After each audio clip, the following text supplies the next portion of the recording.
Would I consider FLR's native token called FLR to be a sleeping giant? Now, even though nothing I say is financial advice, I don't see why not. Now, I first want to explain what I mean by this, right? Or should I say what I mean by that term? Because for me to kind of consider that, the criteria that I have is that, first of all, the project has to be pretty giant in terms of market cap, which I think FLR is. I mean, the market cap is currently nearly 2 billion at the time of this recording, so that's pretty giant. But then I think, FLR, along with a bunch of other altcoins, by the way, it hasn't had that next leg up, right? So then I kind of consider it kind of sleeping in that sense, but then it's kind of giant in terms of market cap. So then that's the criteria that I have. So if that is what I'm going for, right, in terms of that criteria, then I would actually consider it, yes, to hypothetically be a sleeping giant, personally for me. Now, is the idea of 25 cents still on my mind when it comes to FLR?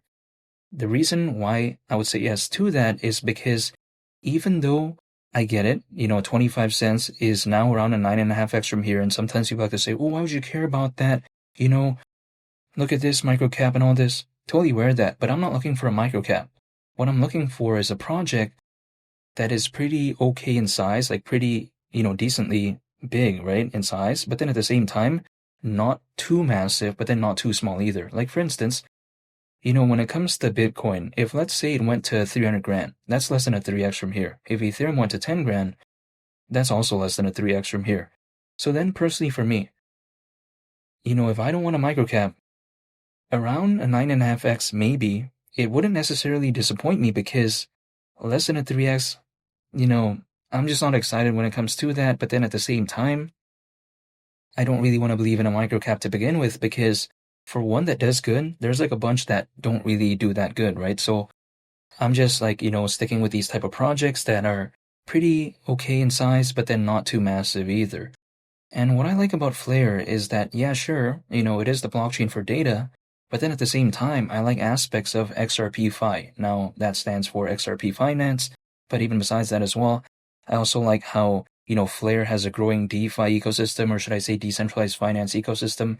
And I like this because if we take a look at the decentralized finance market, right, according to Grandview Research, it is expected to be worth over $200 billion by 2030. So I think that's pretty massive.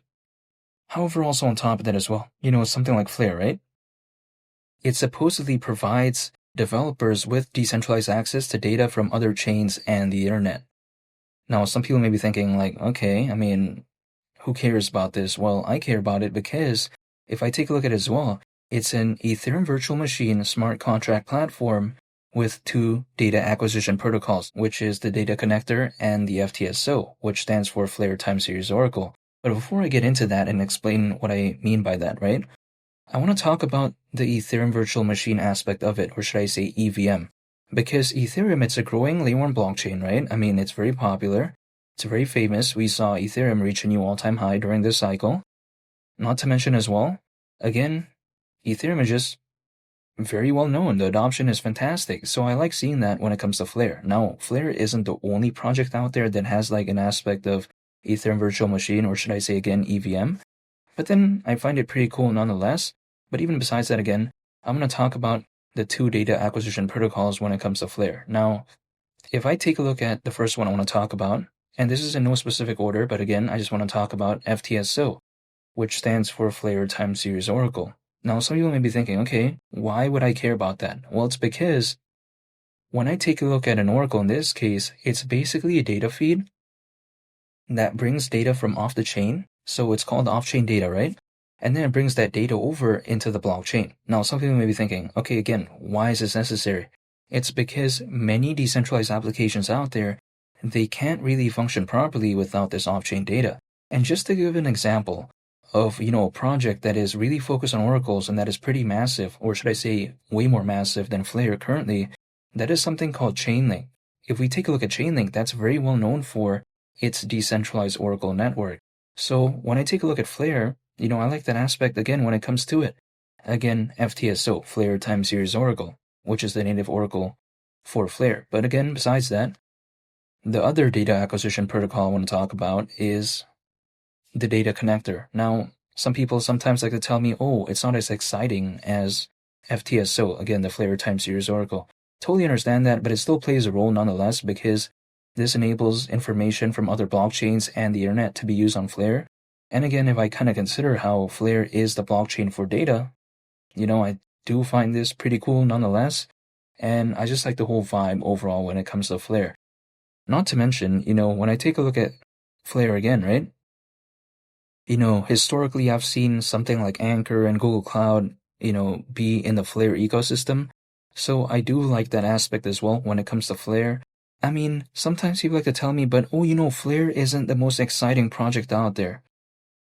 I mean, maybe, yeah, to me, but then at the same time, this is a utility-driven project, right? It's a project that is dependent on the utility, kind of, the use case. So let's say, by the definition of fun, it's kind of like a blockchain gaming project, or let's say a project that's, like a meme coin or something like that. Don't get me wrong. I still believe in those sectors as well. However, I also want to believe in these type of projects too, much like something like Flare. However, even besides that, 25 cents, considering current circulating supply, market cap at that point would be around 18.5 billion. I've seen Dogecoin pretty much over 4x that, right? Over 4 times that back in 2021. And look, I'm not saying that Flare is ever going to come close to the popularity of Dogecoin, but then that was like years ago, I mean, that was back in 2021. Not to mention, like right now, there's actually allegedly more crypto owners than ever before in history at over 600 million. And the thing is, back in 2021, like during the peak of that bull run, there was around 300 million crypto owners. So we have way more. But then sometimes people like to tell me like, oh wow, but there's more competitors right now. I'm totally aware that there is more competitors currently when compared to back then. But then at the same time, when it comes to the quality of projects, I see a lot of these, projects that launch, they're kind of these meme coins, which in some cases I've seen some do well, but then there's just like a lot more of these projects that launch that don't really, I think, have much of a really good use case. So yes, there's more competitors right now when compared to back then, but then when it comes to these actual projects that are more so driven through utility, I don't think there's drastically that many that I find hypothetically that fundamentally sound, I would say. So I do still like the kind of scenario that Flare is in as of right now, and I'm still staying patient. And again, when it comes to Flare, I just like the whole vibe overall. I like how they didn't give up as well, because I see some other projects out there, when altcoins are not doing that good, they just kind of give up. But when it comes to Flare, I like the perseverance. I like how they just keep on continuing to do, their thing, right? And just continue to build. And when it comes to the exact timeline, when it comes to when this will happen or what will happen or something like that, right? I mean, whatever happens in this market, it's beyond my control. Like, the only thing I can do is just stay patient, hold, and I just wait, and literally that's it. That's what I've been doing with FLR this entire time anyways, so that's what I'm going to continue to do. So, whether or not altcoins, which we're seeing a pretty good recovery as of right now, still a ways to go maybe, I think, in the grand scheme of things, but besides that, if let's say a true altcoin season, hypothetically, if it ever even wants to start, be it in October, or let's say it waits until next year, whenever that timeline is, maybe January, February, March, who knows, right? The only thing I can do is stay patient, hold, and I just wait and just prepare for a moment in time, and that's pretty much about it. Even if I pulled up a price chart, let's say I drew a falling wedge pattern or something like that, or a triangle, and I try to find this moment or that moment, the market's still not going to care about that, so why would I do that? The only thing I can do is just stay patient, and that's about it. I'm not telling you to do anything, by the way, but I am staying patient when it comes to Flare, and that's pretty much about it. And feel free to subscribe if you enjoyed this video. I'd greatly appreciate it. It's Millie the Captain, and I'll catch y'all on the next one. I'm out. Peace. Bye.